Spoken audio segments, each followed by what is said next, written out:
Good morning viewers, and welcome back to the channel, and welcome back to Carlo's pretty mega ST180. Sort of like a stripped out fast road track, which viewers that have been following our channel will know that this has been a few times with us. First and foremost, please check out his, he's got his own YouTube channel, which is Charlie Victor 007. Yeah. The link in somewhere on the screen. I don't know where, tell me to put it in, but somewhere. But yeah, right, what's it in for? He's doing quite a few track days now. If you go onto his channel and follow Carlo, and you'll see what he's been up to. The latest one he done was on the 14th of this month, which was Silverstone. Cracking day, really hot, and we know what that's like when we've been out on circuit with in heat like that. And yeah, he had a lot of fun testing out our new brake setup, testing out the Simpson race manifold, where he put a camera in underneath the GoPro so you could see it glowing, which was pretty cool, I think. And he's still running the original dual mass and AP clutch. We're doing a lot of track work with this car, more so than on the road, to be honest, as if you follow his videos you'll see, and a lot more in 2021. So we're gonna, I think he's mentioned, I'll have to check with him actually, I think he mentioned that he felt the clutch was maybe slipping a little bit. The other thing to mention about that as well is he's got a hill climb which he's going to be doing on the 26th of this month at Wiscombe, that's going to put a different sort of like load and torque demand on the engine transmission than what you would if you were going around a circuit, because it's a short burst off the line, fast as you can. So yeah, a completely different delivery on that.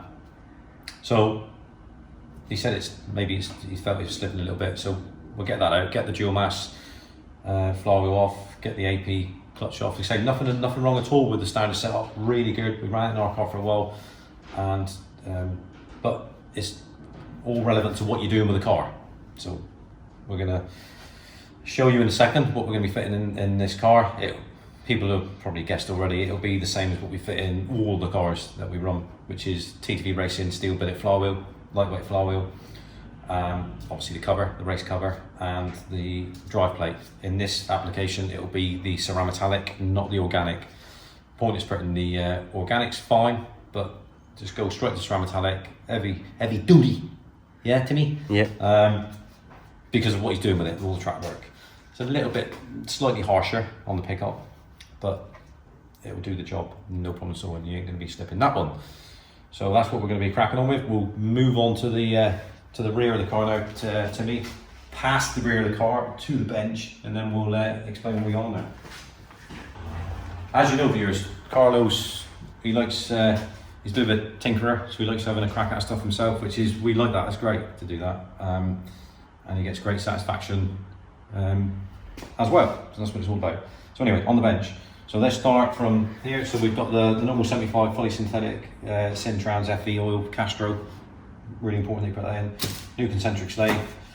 We've got flywheel bolts, new flywheel bolts. Should always change them anyway.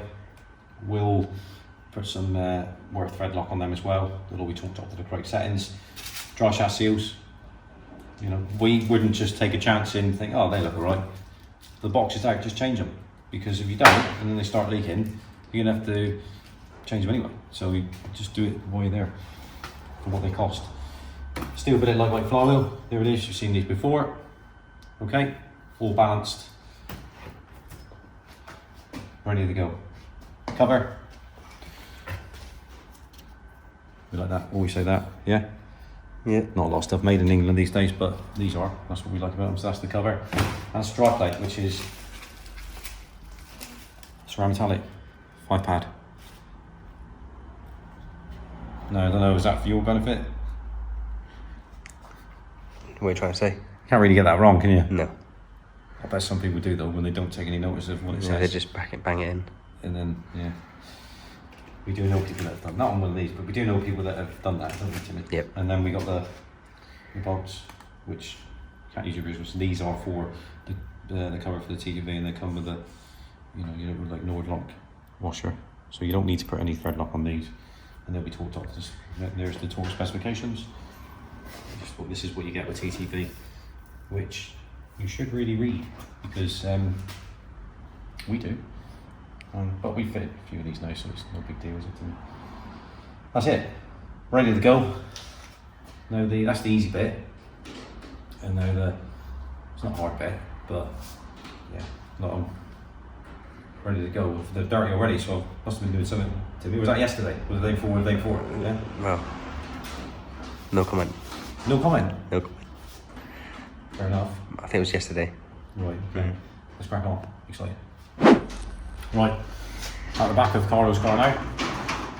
As you can see, look to me, scan down to the front. So engine supported, gearbox is out, everything's on the floor.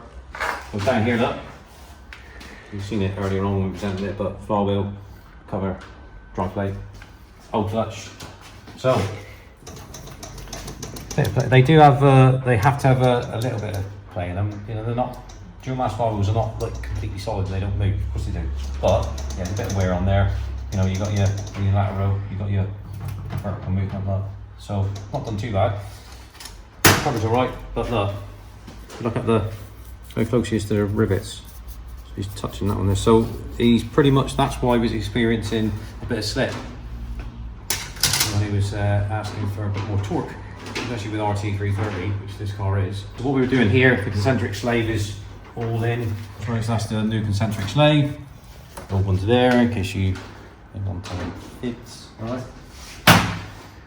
And then we just knocked the, almost said about the dry shaft seals to me. Yep. The viewers, there they are. That's what we just, you know, delicately got out because you don't want to be damaging the casting. So they're out, and then we'll, with our bearing tool there, we'll tap in the new seals here. Look, there they are. Look, just in case you think that.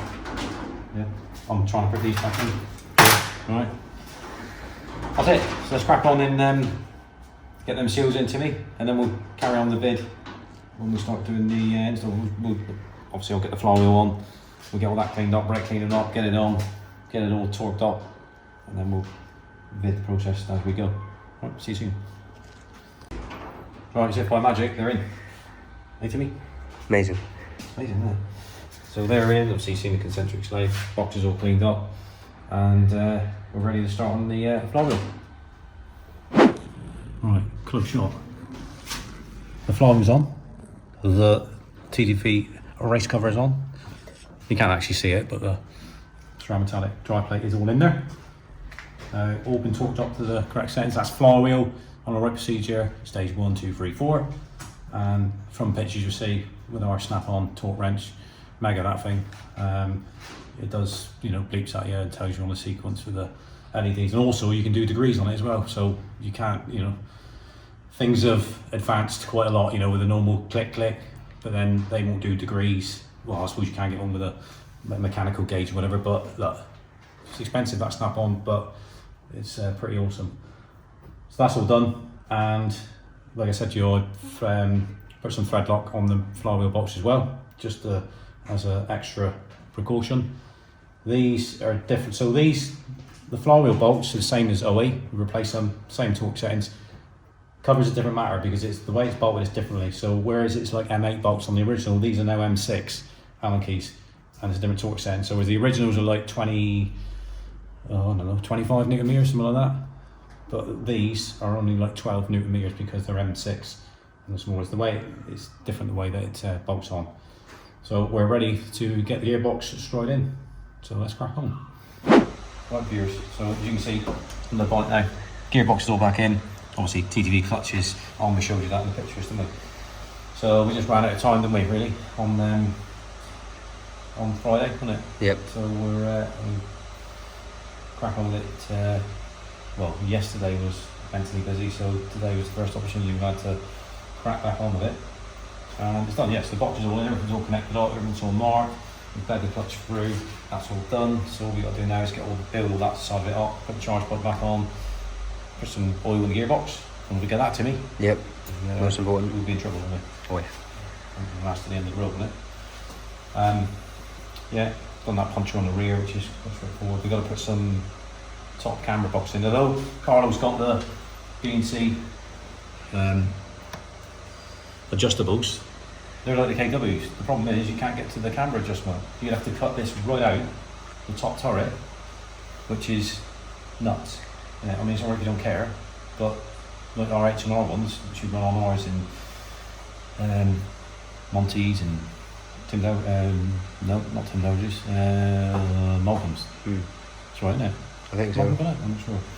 Anyway, so that the adjustment on that is done on the top bolt on the strut. The top bolt on the lower part of the strut where it goes to the hub. Let's get that right. Yeah. Before people say, well, it can't be, it's up there. So yeah, I'll just clear that one out. And you can adjust it in the camber that way. It's great. It's got an elongated slot in the strut. Job done. You ain't got to mess around taking this, because you'd have to take a strut out every time unless you chop that right out. So you're going to get access to it. You'd have to take it out every time to adjust it. That's, I don't know if you want that idea, but fair enough. That's that's fine. That's the way that they see it's fit to do it. But anyway, so we're not going to. He hasn't got that. That setup, so we can't do that. So what we're going to do is we'll put some H&R camera adjustment bolts in the top one. I'll adjust up.